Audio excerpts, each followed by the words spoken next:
ఇంద్రకీలాద్రిపై కొలువైన కనకదుర్గమ్మ కొండ దిగి వచ్చింది. ఉత్సవమూర్తి రూపంలో భక్తుల చెంతకు చేరింది. దసరా ఉత్సవాల సందర్భంగా తొలిసారిగా నిర్వహిస్తున్న ఊరేగింపులో అమ్మను మరింత దగ్గరగా చూసే అవకాశం ప్రజలకు లభించింది. దుర్గమ్మ సన్నిధిలో సాంస్కృతిక కార్యక్రమాలు, సంప్రదాయ సంగీత వాయిద్యాల నడుమ భక్తుల ఆనందహేళ. మొత్తంగా ఇంద్రకీలాద్రి పరిసరాల్లో ఉత్సవ కళ ఉట్టిపడుతోంది. ఉత్సవాల్లో భాగంగా ఇవాళ అమ్మవారు అన్నపూర్ణాదేవి రూపంలో దర్శనమిస్తున్నారు. కోరిన కోర్కెలు తీర్చే కనకదుర్గమ్మ దసరా ఉత్సవాల్లో రోజుకో కొత్త రూపుతో భక్తుల్ని ఆశీర్వదిస్తోంది. సోమవారం గాయత్రీదేవిగా భక్తులకు దర్శనమిచ్చిన దుర్గమ్మ ఇవాళ అన్నపూర్ణాదేవిగా కనిపిస్తోంది. తెల్లవారుజామున 3 గంటల నుంచి దుర్గమ్మ దర్శనానికి అనుమతిస్తున్నారు. 4 క్యూలైన్ల ద్వారా భక్తులు ఆలయానికొస్తున్నారు.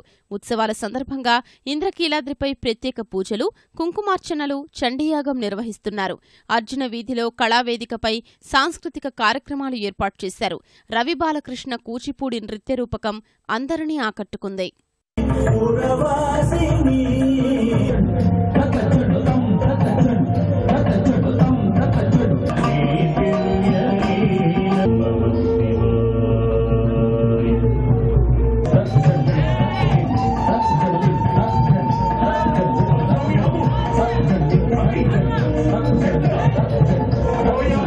దుర్గగుడిలో దసరా ఉత్సవాల సందర్భంగా ఈసారి ఊరేగింపు కార్యక్రమం ఏర్పాటు చేశారు. ఉత్సవమూర్తిగా ఉన్న ఏనాడు కొండదిగని దుర్గమ్మ ఈసారి ఉత్సవాల సందర్భంగా శివుడు గంగతో కలిసి ఇంద్రకీలాద్రి చుట్టూ విహరిస్తోంది. మంగళ వాయిద్యాల హోరులో, మహిళల కోలాటాల జోరులో గంగా సమేత శివపార్వతుల ఊరేగింపు నయన మనోహరంగా కనిపిస్తోంది. అర్జున వీధి, కనకదుర్గనగర్, విజయేశ్వరి ఆలయం, దుర్గాఘాట్ నుంచి ఘాట్ రోడ్డు మీదుగా కొండపైకి చేరుకుంటోంది. అమ్మను అతి దగ్గరగా చూస్తూ భక్తులు పులకరించిపోతున్నారు.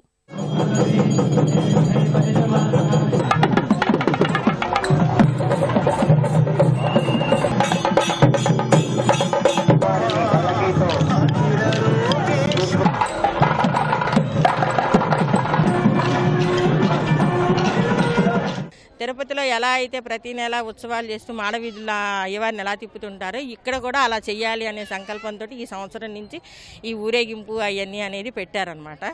అది ఏంటంటే భక్తులందరికీ ఆనందమే కాబట్టి అందరూ చాలామంది చూడటానికి కానీ అలాగ అందరూ వస్తూ ఉన్నారు. సాంస్కృతిక కార్యక్రమాలు అన్నింటిలోనూ ఈ కోలాటాలు అనేది బాగా పెట్టారనమాట. ఊరేగింపు స్వామి చుట్టూ మాడవీధుల్లో చేస్తాం. మనం తిరుపతి కూడా వెళ్ళక్కర్లే. ఇప్పుడు ఇక్కడ ఉండి ఈ అమ్మవారిని అయ్యవారిని మనం సేవించుకుంటూ నడుస్తున్నది చాలా ఆనందంగా ఉందండి. మాకు ఊరేగింపు చాలా బాగుందండి.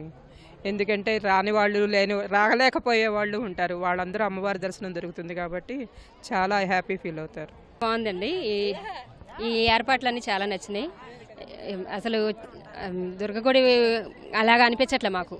తిరుపతి అక్కడికి వెళ్ళినట్టే అలా చూసినట్టే అనిపిస్తుంది. అమ్మవారు ఓ చేతిలో గరిట, మరో చేతిలో పాత్ర పట్టుకుని అన్నపూర్ణాదేవి రూపంలో ప్రజల ఆకలి దప్పులు తీర్చే తల్లిగా భక్తుల్లో పారవస్యాన్ని నింపుతోంది. అన్నపూర్ణాదేవి అక్షయ అన్నపాత్రను చేతిలో ఉంచుకొని భిక్ష సమర్పించేటువంటి స్వరూపం. శివునకు భిక్ష సమర్పిస్తూ మనకు దర్శనమిస్తారు. అమ్మవారి యొక్క అన్నదాన మహాత్మ్యం చాలా గొప్పది. అన్నదాన పుణ్యం చాలా విశేషమైనటువంటిది కాబట్టి చాలా గొప్ప పుణ్యం అన్నదానం వల్ల. అటువంటి పుణ్యాన్ని సంపాదించి అమ్మవారు ఆ పుణ్యబలంతో శివుడికి భిక్ష వేస్తే శివుడికి ఎన్నో రోజుల నుండి బాధిస్తున్నటువంటి బ్రహ్మహత్యా పాపం తొలగిపోయి మరి ఈశ్వరుడు ప్రశాంత చిత్తుడై చక్కగా ఆయన సంతోషాన్ని పొందాడు. విద్యుత్ వెలుగులతో ఇంద్రకీలాద్రి రాత్రి సమయంలో దేదీప్యమానంగా వెలుగుతూ సరికొత్త శోభను సంతరించుకుంది.